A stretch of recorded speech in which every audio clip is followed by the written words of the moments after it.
6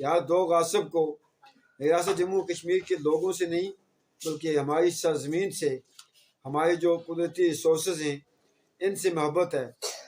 یقیناً ہم گلگت بلتستان کے بھائیوں کی جو زمینیں غصب کی جا رہی ہیں یہی کچھ وہ ریاست جموں کشمیر کے اس خطے میں بھی ہونے والا ہے، بلکہ اب بھی نیلم کے مختلف جو سیاحتی مقامات ہیں، نیلم کے مختلف جو ایسی جگہ جہاں پہ ٹورزم کے حوالے سے ہاؤس بن سکتے ہیں، گیسٹ ہاؤس بنائے جا سکتے ہیں، آفیسر کالونیاں بنائی جا سکتی ہیں، ان پہ قبضہ کرنے کی سازشیں جاری ہیں اور بہت ساری جگہوں پہ قبضہ کیا بھی جا چکا ہے۔